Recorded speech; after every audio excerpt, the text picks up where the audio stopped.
Hi hello welcome back. ಮತ್ತೊಂದು fast bowling master ಕ್ಲಾಸಸ್ಗೆ ನಿಮ್ಮೆಲ್ಲರಿಗೂ welcome ಮಾಡ್ತಾ. ಸೊ ಇನ್ನೂ ಸ್ವಲ್ಪ ಕನ್ಫ್ಯೂಷನಲ್ಲಿ ಇದ್ದೀನಿ, ಏನು ಹೆಸರು ಇಡಬೇಕು, ಮಾಸ್ಟರ್ ಕ್ಲಾಸಸ್ ಅಂತ ಇಡಬೇಕಾ ಅಥವಾ ಕ್ರಿಕೆಟ್ ಟ್ಯೂಷನ್ ಅಂತ ಇಡಬೇಕಾ ಅಂತ. ಸೊ ಯಾಕೆಂದರೆ ಇವತ್ತು 13ನೇ ತಾರೀಕು ಮೇ, 14ನೇ ತಾರೀಕು ಅಂದರೆ ನಾಳೆ ನಾಡಿದ್ದು ಮ್ಯಾಕ್ಸ್ವೆಲ್ ಅವ್ರನ್ನ ಮೀಟ್ ಆಗೋದಿದೆ. ಸೊ ಅವ್ರ ಹತ್ರ ಒಂದು ವೀಡಿಯೋ ಮಾಡಿಸ್ಬೇಕು ಅಂತ ಖಂಡಿತ ಇದ್ದೀನಿ. ಬಟ್ ಯಾವ ರೀತಿ ಅವ್ರಿಗೆ ಈಸಿ ಆಗುತ್ತೆ, ಯಾವ ರೀತಿ ಯಾವ ಹೆಸರಲ್ಲಿ ಇಟ್ಟರೆ ಅದು ಚೆನ್ನಾಗಿ ರೀಚ್ ಆಗ್ಬೋದು, ಅದೆಲ್ಲ ಒಂದು ಥಾಟ್ ಇದ್ದೇ ಇದೆ. ಸೊ ಇವತ್ತು ಕ್ರಿಕೆಟಲ್ಲಿ ಲೈಫ್ ಬಗ್ಗೆ ತುಂಬ ಕಲಿಸುತ್ತೆ. ಕ್ರಿಕೆಟ್ ಒಂದು ಬರೀ ಸ್ಪೋರ್ಟ್ ಅಷ್ಟೇ ಅಲ್ಲ, ನಮಗೆ ಲೈಫಲ್ಲಿ ಕಲಿಯೋಕ್ಕೆ ತುಂಬಾ ಸಿಗುತ್ತೆ. ಸೊ ಈಗ ಎಕ್ಸಾಂಪಲ್ಲು ಇವತ್ತು ಮೇ 13ನೇ ತಾರೀಕು, ಈ ವಿಡಿಯೋ ರೀಚ್ ಆಗೋದು ಅದು ಎಷ್ಟು ದಿನ ಆಗುತ್ತೆ ಗೊತ್ತಿಲ್ಲ ನನಗೆ ಈಗಲೂ ಕೂಡ. ಬಟ್ ಇಷ್ಟು ದಿನ ಏನು ಪ್ರಾಕ್ಟೀಸ್ ಮಾಡಿದ್ದೀರಾ, ಇಷ್ಟಂತೂ ನನ್ನ ಎಕ್ಸ್ಪೀರಿಯನ್ಸ್ ಪ್ರಕಾರ ನಾನು ಇದನ್ನು ಹೇಳ್ಬೋದು. ನೀವು ತುಂಬ ಜನ ಹಳ್ಳಿಗಳ ಕಡೆ ಎಕ್ಸ್ಪೆಷಲಿ ಹಸು ಇಟ್ಕೊಂಡು ಹೋದಾಗ ಅಲ್ಲಿ ಇಲ್ಲಿ ಮಾಡ್ತಿರ್ತೀರ. ಇನ್ನು ಕೆಲವರು ರೂಮಲ್ಲಿ ಬಾಕ್ಲು ಹಾಕೊಂಡು ಮಾಡ್ತಿರ್ತೀರ. ಇನ್ನು ಕೆಲವರು ಎಕ್ಸ್ಟ್ರೀಮ್ ಲೆವೆಲಲ್ಲಿ ಇರೋರು ಸ್ಕೂಲು ಕಾಲೇಜ್ ಮಿಸ್ ಮಾಡಿಕೊಂಡು ಯಾವುದೋ ಒಂದು ಯಾರೂ ಇಲ್ಲದೇ ಇರೋ ಜಾಗಕ್ಕೆ ಹೋಗಿ ಬ್ಯಾಗಿಟ್ಟು ಪ್ರಾಕ್ಟೀಸ್ ಮಾಡ್ತಿರ್ತೀರ. ಈ ವಿಷಯಗಳನ್ನ ಖಂಡಿತ ಗೊತ್ತಿದೆ. ಸೊ ಅದಕ್ಕಾಗಿ ನಾನು ಬಿಫೋರ್ ಹ್ಯಾಂಡೇ ಹೇಳ್ತಿರೋದು ನಿಮಗೆ. ಸೊ ಲೈಫು ಹೇಗಿರುತ್ತೆ, ಸೊ ಲೈಫಲ್ಲಿ ಇದನ್ನು ಅರ್ಥ ಮಾಡ್ಕೊಳ್ಳಿ. ಸೊ ನಂಗೆ ಗೊತ್ತು ಏನಾಗುತ್ತೆ ಅಂತ. ಸೊ ಅವರೇನು ಅನ್ಕೋತಾರೆ, ಇವರೇನು ಅನ್ಕೋತಾರೆ ಅಂತ. ಸೊ ಅದು ನಿಮಗೆ ಈಗ ನೆಕ್ಸ್ಟು ಯಾವುದೇ ಸ್ಟೆಪ್ ಬರ್ತಾಯಿದೆ, ಸೊ ಅದನ್ನೆಲ್ಲ ನೀವು ಮನೇಲಿ ಪೇರೆಂಟ್ಸ್ ಮುಂದೆ ಆಗಲಿ ಅಥವಾ ಒಂದು ನೀವು ಪ್ಲೇಯಿಂಗ್ ಏರಿಯಾದಲ್ಲೇ ಆಗಲಿ, ಸೊ ಈ ಡ್ರಿಲ್ಸ್ಗಳನ್ನ ಮಾಡಿ ಲೈಫಲ್ಲಿ ನಿಮ್ಗೆ ಅರ್ಥ ಆಗುತ್ತೆ.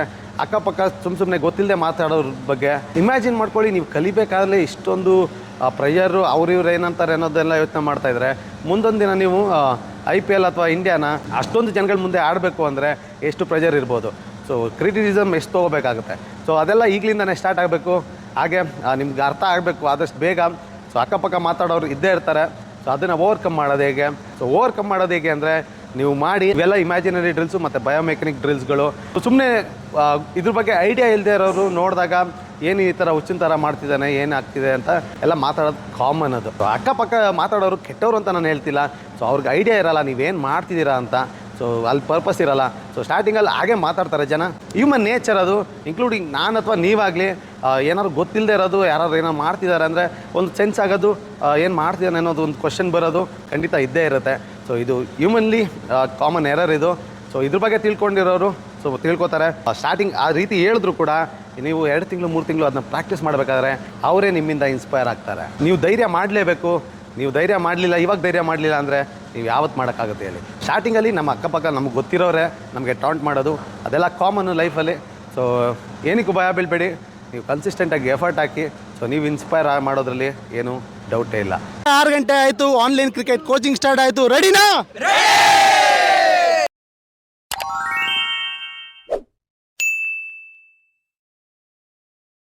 ಇನ್ನು ಇವತ್ತಿನ ಕ್ಲಾಸ್ಗೆ ಹೋಗೋದಾದರೆ ಲಾಸ್ಟ್ ಕ್ಲಾಸಲ್ಲಿ ನಾವು ಮಾಡಿದ್ದು ನಮ್ಮ ಬ್ಯಾಕ್ ಫುಟ್ ಪ್ರೀ ಟರ್ನ್ ಆದಮೇಲೆ ನಮಗೆ ಫ್ರಂಟ್ ಫುಟ್ ಲ್ಯಾಂಡಿಂಗ್ ಬರುತ್ತೆ.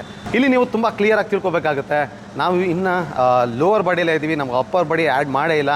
ಇಲ್ಲಿ ನಮಗೆ ಮುಂಚೆನೇ ಹೇಳ್ದಂತೆ right side of the body, left side of the body ಮತ್ತು ಸೆಂಟರ್ ಆಫ್ ದ ಬಾಡಿ ಮತ್ತು ನಾವು ಅಕ್ರಾಸ್ ದ ಬಾಡಿ ಕೂಡ ಯೂಸ್ ಮಾಡ್ತಾ ಇರ್ತೀವಿ. ನಮ್ಮ ಜಾಯಿಂಟ್ಸ್ಗಳೇನಿದೆ, ನಮ್ಮ ಈಗ ಅಪ್ಪರ್ ಬಾಡೀಲಿ ಈ ಮೂಮೆಂಟ್ಸ್ ಆಗಲಿ ಅಥವಾ ಈ ಮೂಮೆಂಟಲ್ಲಿ ಅಥವಾ ಈ ಮೂಮೆಂಟ್ಗಳಾಗಲಿ.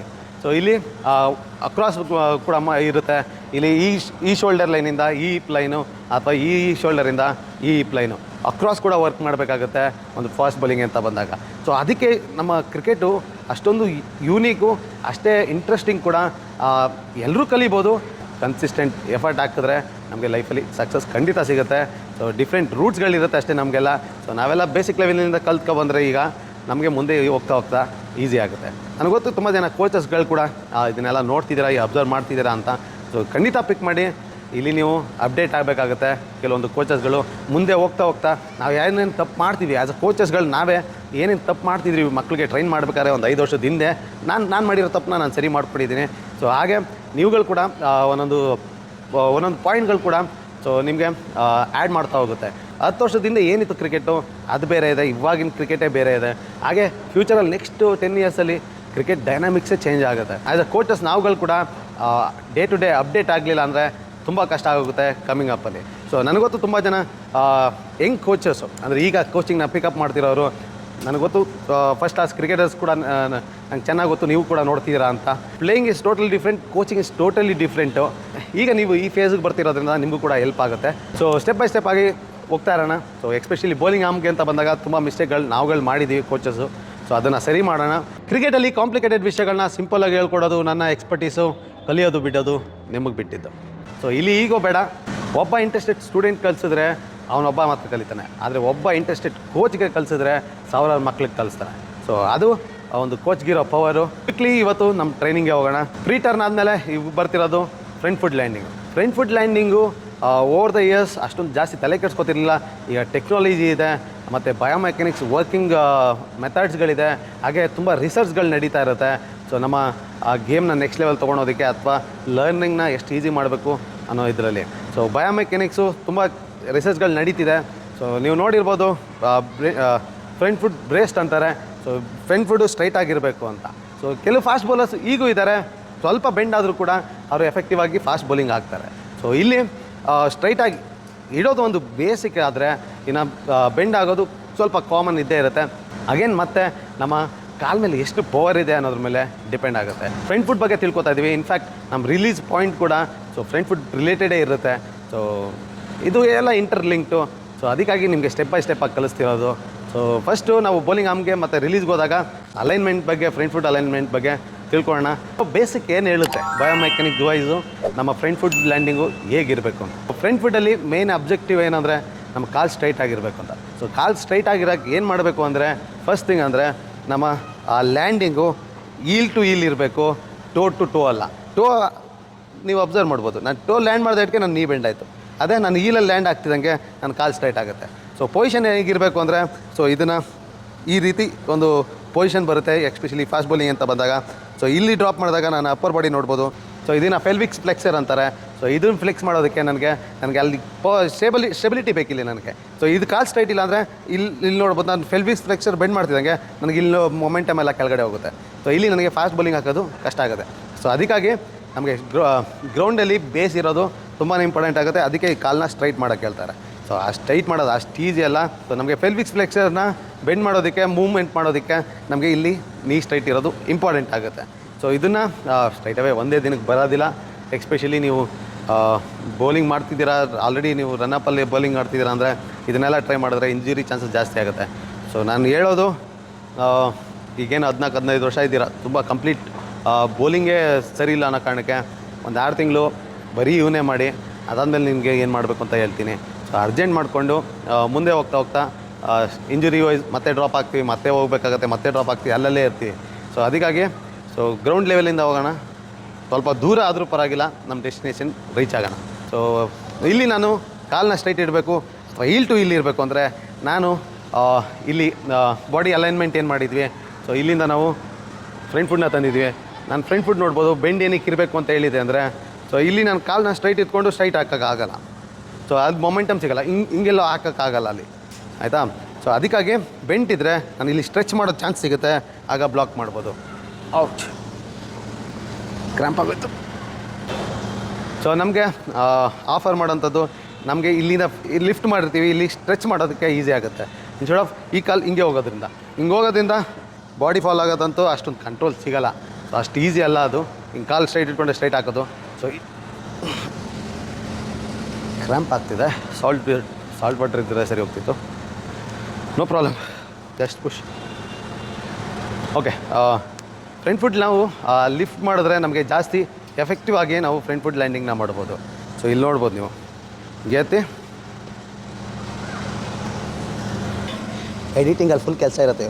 ಪ್ರಾಕ್ಟೀಸ್ ಮಾಡೋ ರೀತಿನ ತಿಳ್ಕೊಬೋಣ ಈಗಲೇ. ಸೊ ನೀವು ಇನ್ನೊಂದು ಇಂಪಾರ್ಟೆಂಟ್ ಪಾಯಿಂಟ್ ಇದೆ ಇಲ್ಲಿ. ಸೊ ನನ್ನ ಫ್ರಂಟ್ ಫುಟ್ ಲ್ಯಾಂಡಿಂಗಲ್ಲಿ ನನ್ನ ಟೋ ಏನಿದೆ ಇದು ಸ್ಟ್ರೈಟಾಗಿ ಇರಬೇಕಾಗುತ್ತೆ. ಕೆಲವ್ರಿಗೆ ಫುಟ್ ಸ್ಪ್ಲೇ ಅಂತೀವಿ ಇದನ್ನ, ಇದು ಫುಟ್ ಸ್ಪ್ಲೇ ಇದು ಆ್ಯಕ್ಚುಲಿ ತುಂಬ ಪ್ರಾಬ್ಲಮ್ ಕೊಡುತ್ತೆ ಕೆಲವ್ರಿಗೆ. ಇಪ್ಪಲ್ಲಿ ಕೆಲವೊಂದು ಸರಿ ಇಪ್ಪಲ್ಲಿ ನಮಗೆ ಸ್ಟ್ರೆಂತ್ ಇಲ್ಲದೆ ಇರೋ ಕಾರಣಕ್ಕೆ ನಾವು ಈ ಕಾಲನ್ನ ಎಸಿತಾ ಇರ್ತೀವಿ. ಸೊ ಆ ಟೈಮಲ್ಲಿ ಇದು ಪ್ರಾಬ್ಲಮ್ಮು ಬರೋ ಚಾನ್ಸಸ್ ಜಾಸ್ತಿ ಇರುತ್ತೆ. ಸೊ ಕೆಲವ್ರಿಗೆ ತೊಂದರೆ ಆಗುತ್ತೆ, ಕೆಲವ್ರಿಗೆ ತೊಂದರೆ ಆಗಲ್ಲ. ಸೊ ಅವ್ರ ಬಾಡಿ ಯಾವ ರೀತಿ ತೊಗೊಂಡೋಗಿರ್ತಾರೆ ಅನ್ನೋದ್ರ ಮೇಲೆ ಡಿಪೆಂಡ್ ಆಗುತ್ತೆ. ಸೊ ಇನ್ ಕೇಸ್ ನಾನು ಇಲ್ಲಿಂದ ಕಾಲನ್ನ ಎಸ್ತಿದ್ದೀನಿ ಅಂದರೆ ಇಲ್ಲಿ ಎಸೆಯೋ ಚಾನ್ಸಸ್ ಜಾಸ್ತಿ ಇರುತ್ತೆ. ಅದೇ ನನ್ನ ಕಾಲನ್ನ ಮುಂದೆ ಎಸಿತಾ ಇದ್ದೀನಿ ಅಂದರೆ ಮುಂದೆ ಎಸಿತಾರೋ ಚಾನ್ಸೇ ಇರುತ್ತೆ. ಹಾಗೆ ಇನ್ನೊಂದು ಕೆಲವ್ರು ಬ್ಲಾಕೇಜ್ ಇರುತ್ತೆ, ಅವರು ಇಲ್ಲಿಂದ ಈ ಕಾಲನ್ನ ಇಲ್ಲಿ ಎಸಿದ್ರೆ ಈ ರೀತಿ ಬ್ಲಾಕ್ ಆಗುತ್ತೆ. ಸೊ ನಮಗೆ ಅದಕ್ಕೆ ಹೇಳೋದು, ಬೆಂಡ್ ಮಾಡಿ ಸ್ಟ್ರೈಟ್ ಎಸಿರಿ ಕಾಲನ್ನ ಮುಂದೆ ಅಂತ. ಸೊ ಇಲ್ಲಿ ನನಗೆ ಆಲ್ಮೋಸ್ಟ್ ಸ್ಟ್ರೈಟೇ ಬರುತ್ತೆ. ಸೊ ಇದನ್ನೇ ಹೇಳೋದು every action has equal and opposite reaction ಅಂತ.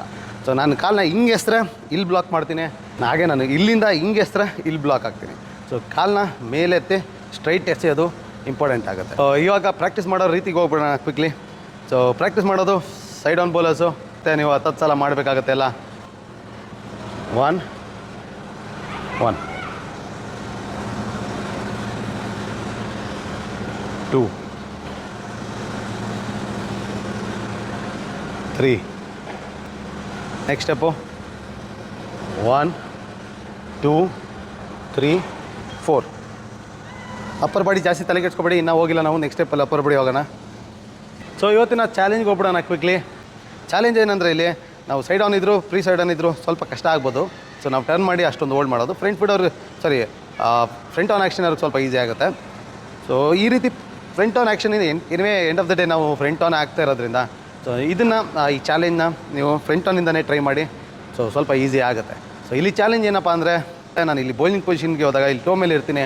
ಸೊ ಈ ಟೋ ಮೇಲಿಂದ ಈ ಕಾಲನ್ನ ಎಷ್ಟಾಗುತ್ತೆ ಅಷ್ಟು ಹೋಲ್ಡ್ ಮಾಡಬೇಕಾಗುತ್ತೆ, ಎಷ್ಟು ಸ್ಲೋ ಆಗುತ್ತೆ ಅಷ್ಟು ಸ್ಲೋ ಬಿಡಬೇಕಾಗುತ್ತೆ. ಸೊ ಇದು ಇಲ್ಲಿ ಚಾಲೆಂಜ್ ಇರೋದು. ಮುಂದೆಯಿಂದ ನೋಡ್ಕೊಳ್ಳಿ. ಟೋ ಮೇಲೆ ಲ್ಯಾಂಡ್ ಆಗಿದ್ದೀನಿ ನಾನು, ಈಲ್ ಮೇಲೆಲ್ಲ ಈಲ್ ಮೇಲೆ ನಿಂತ್ಕೋಬೋದು, ಎಷ್ಟು ಸ್ಲೋ ಬೇಕಾದ್ರೆ ಬಿಡ್ಬೋದು. ಸೊ ನಮ್ಗೆ ಅದು ಇಂಪಾರ್ಟೆಂಟ್ ಅಲ್ವೇ ಅಲ್ಲ. ಸೊ ಇಲ್ಲಿಂದ ನಾನು ಟೋ ಮೇಲೆ ಹೋಗಿಲ್ಲ ನೋಡಿ, ಫುಲ್ ಫೀಟ್ ನನಗೆ ಸ್ಟೆಬಿಲಿಟಿ ಇದೆ. ಸೊ ಇಲ್ಲಿಂದ ನಾನು ಕಾಲು ಸ್ಟ್ರೈಟ್ ಮಾಡ್ತೀನಿ ಅಂದರೆ ಅರ್ಥನೇ ಇಲ್ಲ.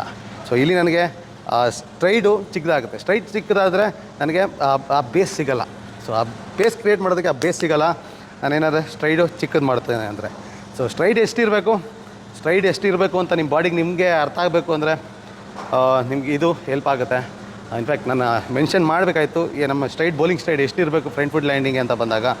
ಸೊ ಇಂಡಿವಿಜುವಲ್ ಮೇಲೆ ಡಿಪೆಂಡ್ ಆಗುತ್ತೆ. ಸೊ ತುಂಬ ಕಮ್ಮಿನೂ ಇರಬಾರ್ದು, ತುಂಬ ಜಾಸ್ತಿನೂ ಇರಬಾರ್ದು.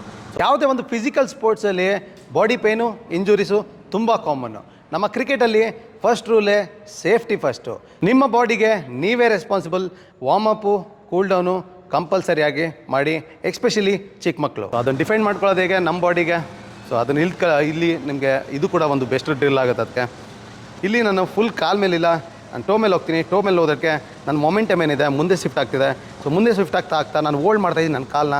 ಸೊ ನನ್ನ ಬೌಲಿಂಗ್ ಸ್ಟೈಡು ಅಲ್ಲಿ ಡಿಸೈಡ್ ಆಗುತ್ತೆ. ಸೊ ನೀವು ನೋಡ್ಬೋದು, ಟೋ ಮೇಲೆ ಹೋದೆ, ಮುಂದೆ ಹೋಗ್ತಿದ್ದೆ, ಬಟ್ ಬಿಟ್ಟೆ. ಎಷ್ಟು ಹೋಲ್ಡ್ ಆಗುತ್ತೆ ಅಷ್ಟು ಹೋಲ್ಡ್ ಮಾಡೋಕ್ಕೆ ಟ್ರೈ ಮಾಡೋಣ. ಅಪ್, ಹೋಲ್ಡ್ ಟೋ ಮೇಲೆ ಲ್ಯಾಂಡ್ ಆಗಿದ್ದೀನಿ. ಹೋಲ್ಡ್ ಎಷ್ಟು ಸ್ಲೋ ಆಗುತ್ತೆ ಅಷ್ಟು ಸ್ಲೋ ಬಿಡ್ತೀನಿ.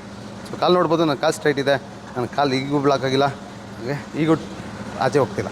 ಸೊ ನಾವು ತುಂಬ ಬೇಸಿಕ್ ಟ್ರೈನಿಂಗ್ ಮಾಡ್ತಿರೋದ್ರಿಂದ ಆದಷ್ಟು ಸ್ಟ್ರೈಟಾಗಿ ಬರಲಿ. ಸೊ ನಮ್ಮ ಬಾಡಿ ನೇಚರ್ ತಕ್ಕಂತೆ ಸ್ವಲ್ಪ ಚೇಂಜಸ್ ಆಗೇ ಆಗುತ್ತೆ. ಸೊ ಬಾಡಿ ನೇಚರ್ ಏನು, ನಮ್ಮ ಬಾಡಿ ಹೇಗಿರುತ್ತೆ ಅನ್ನೋದು. ಸೊ ಅದ್ರ ಬಗ್ಗೆ ನಾನು ಅಪ್ಪರ್ ಬಾಡಿ ಬಂದಾಗ ಹೇಳ್ತೀನಿ. ಸೊ ಎಕ್ಸಾಂಪಲ್ ಬುಮ್ರಾದಿದೆ ಮತ್ತು ಬೇರೆ ಸ್ಟೈಲ್ ಆಫ್ ಬೌಲರ್ಸು ಇದ್ದಾರೆ. ಸೊ ಅದು ಅಪ್ಪರ್ ಬಾಡಿ ಬಂದಾಗ ಬರ್ತೀನಿ ಯಾಕೆ ಅಷ್ಟೊಂದು ಡಿಫ್ರೆನ್ಸ್ ಇರುತ್ತೆ ಅಂತ. ಸೊ ಇವೆಲ್ಲ ಬಯೋಮೆಕ್ಯಾನಿಕ್ಸ್ ಡ್ರಿಲ್ಸ್ಗಳು, ಹಾಗೆ ಇಮ್ಯಾಜಿನರಿ ಡ್ರಿಲ್ಸ್ ಕೂಡ ಅಂತೀವಿ. ಸೊ ಇಲ್ಲಿ ನಾವು ಕ್ಲಿಯರಾಗಿ ತಿಳ್ಕೊಳ್ಳಿ, ಅಕ್ಕಪಕ್ಕ ಮಾತಾಡೋರು ಇದ್ದೇ ಇರ್ತಾರೆ. ಸೊ ಅದ್ರ ಬಗ್ಗೆ ತಲೆ ಕೆಡ್ಸ್ಕೊಳಕ್ಕೆ ಹೋಗಬೇಡಿ. ಇನ್ಫ್ಯಾಕ್ಟ್ ಇಂಟರ್ನ್ಯಾಷನಲ್ ಕ್ರಿಕೆಟರ್ಸ್ ಕೂಡ ನೀವು ಈಗ ಆಡೋ ಟೈಮಲ್ಲಿ ಕೂಡ ಇವೆಲ್ಲ ಮಾಡ್ತಾರೆ ಅಂದರೆ ನೀವು ನಂಬಲೇಬೇಕು. ಸೊ ಈಗಲೂ ಕೂಡ ಅವರು ನೀವೇನು ಅಂದ್ಕೊಂಡಿದ್ದೀರಾ, ಅವ್ರನ್ನ ಡೈಲಿ ಬಂದು ನೆಟ್ಸಲ್ಲಿ 300 ಬಾಲು 140 ಹಾಕ್ತಿರ್ತಾರೆ ಅಂದ್ಕೊಂಡಿದ್ದೀರಾ? ಖಂಡಿತ ಇಲ್ಲ. ಸೊ ವೀಕ್ಲಿ ಒನ್ಸು ಅಥವಾ ಟ್ವೈಸು ಅವರು ಫುಲ್ ರನ್ನಪ್ಪಿಂದ ಬೌಲಿಂಗ್ ಹಾಕೋದು. ಅದರ್ವೈಸ್ ಎಲ್ಲ ಅವರು ಬಾಡಿ ಅಲೈನ್ಮೆಂಟ್ ಆಗಲಿ, ಸೊ ಸ್ಪಾಟ್ ಬೌಲಿಂಗ್ ಆಗಲಿ, ಶಾರ್ಟ್ ಡಿಸ್ಟೆನ್ಸಿಂದ ಬೌಲಿಂಗ್ ಮಾಡೋದಾಗಲಿ, ಅವೆಲ್ಲ ಒಂದು ರೊಟೀನಾಗಿ ಫಾಲೋ ಮಾಡ್ತಾ ಇರ್ತಾರೆ. ಸೊ ಯಾರು ಸುಮ್ಮನೆ ಓಡ್ ಬಂದು ಯಾರು ಬೌಲಿಂಗ್ ಆಗ್ತಾ ಇರಲ್ಲ ಫಾಸ್ಟ್ ಬೌಲರ್ ಅಂತ ಬಂದಾಗ. ಸೊ ಅದಕ್ಕಾಗಿ ಇವೆಲ್ಲ ತುಂಬಾ ಇಂಪಾರ್ಟೆಂಟ್ ಆಗುತ್ತೆ. ಒಂದು ಸ್ಟಾರ್ ಕ್ರಿಕೆಟರ್ ಮಾಡಿದ್ರೆ ಅದರಿಂದ ಇನ್ಸ್ಪೈರ್ ಆಗ್ತೀವಿ. ಸೊ ಏನೇನೋ ಮಾಡ್ತಿದ್ದಾರೆ, ಹಿಂಗೆಲ್ಲ ಮಾಡ್ತಿದ್ದಾರೆ ಅಂತ ಅನಿಸುತ್ತೆ. ನಾವು ಮಾಡಿದ್ರೆ ಸೊ ಅಕ್ಕಪಕ್ಕ ಮಾತಾಡೋರು ಇದ್ದೇ ಇರ್ತಾರೆ. ಈ ಕಿವಿಯಲ್ಲಿ ಕೇಳಿ, ಈ ಕಿವಿಯಲ್ಲಿ ಬಿಡಿ. ಸೊ ತಲೆ ಕೆಡ್ಸ್ಕೊಳಕ್ಕೆ ಹೋಗ್ಬಿಡಿ, ಎಂಜಾಯ್ ದ ಗೇಮ್. ಈ ವಿಷಯನ ಇಗ್ನೋರ್ ಮಾಡೋರು ಮಾಡಿ, ಬಟ್ ಇಗ್ನೋರೆನ್ಸ್ ಕಾಸ್ಟ್ಲಿ ಆಗ್ಬೋದು. ಈ ಆಪ್ಷನ್ ಇರೋದು ಫ್ರೀ ಬಗ್ಗೆ ಗೊತ್ತಿರೋರು. ಫ್ರೀಯಾಗಿ ಸಿಗೋದು ಯೂಶಲಿ ಜಾಸ್ತಿ ದಿನ ಬಾಳಿಕೆ ಬರೋಲ್ಲ, ಅಥವಾ ನಮಗೆ ಲಾಂಗ್ ಟೈಮಲ್ಲಿ ಹೆಲ್ಪ್ ಆಗೋಲ್ಲ. ಸೊ ಕರ್ಮ ಅನ್ನೋದು ಎಲ್ಲದರಲ್ಲೂ ಇದ್ದೇ ಇರುತ್ತೆ. ಸೊ 1000 ರೂಪಾಯಿ ಐಟಮ್ನ 10 ರೂಪಾಯಿ ಕೊಟ್ಟು ಕೊಂಡ್ಕೊಂಡ್ರು ಅದು ಆಫರ್ ಆಗುತ್ತೆ. ಸೊ ಇಲ್ಲಿ ಫ್ರೀ ಅಂತ ಬರೋಲ್ಲ. ಸೊ ಖಂಡಿತ ನೀವು ನೋಡ್ಕೊಳ್ಳಿ ನಿಮ್ಮ ಕಂಡೀಷನ್ ಹೇಗಿದೆ ಅಂತ. ಸೊ ಪ್ರತಿಯೊಂದು ವೀಡಿಯೋದಲ್ಲಿ ಏನು ಕಲಿತೀರಾ ಈಗ ಸೀರೀಸಲ್ಲಿ, ಸೊ ನಿಮ್ಮ ಕೈಲಾದಷ್ಟು ಎಷ್ಟಾಗುತ್ತೆ, 10 ರೂಪಾಯಿ ಆಗುತ್ತಾ, 20 ರೂಪಾಯಿ ಆಗುತ್ತಾ, 100 ರೂಪಾಯಿ ಆಗುತ್ತಾ, ದೇವರು 1000 ಕೊಟ್ಟಿದ್ದಾರೆ ಖಂಡಿತ ಕೊಡಿ, ಬೇಡ ಅಂತ ಖಂಡಿತ ಹೇಳಲ್ಲ. ಇರ್ಬೋದು ಇಲ್ಲಿ ಕೊಟ್ಟಿರೋಂಥ ಸ್ಕ್ಯಾನರ್ಗೆ ಅಥವಾ 8310683252 ನಂಬರ್ಗೆ ಇಗ್ನೋರ್ ಮಾಡೋರು ಮಾಡಲಿ, ಯಾರು ಗುರುದಕ್ಷಿಣೆ ಕಳಿಸ್ತಿದ್ದೀರಾ ನೀವು ಟ್ರಾನ್ಸಾಕ್ಷನ್ ಹಿಸ್ಟ್ರಿನ ಕಾಪಾಡ್ಕೊಳ್ಳಿ, ಮುಂದೆ ಕೆಲಸಕ್ಕೆ ಬಂದರೂ ಬರ್ಬೋದು. ನೀವು ಇಗ್ನೋರ್ ಮಾಡಿದ್ರು ನಾನು ಕೊಟ್ಟಂಥ ಕಮಿಟ್ಮೆಂಟ್ನ ನಾನು ಇಗ್ನೋರ್ ಮಾಡೋದಿಲ್ಲ.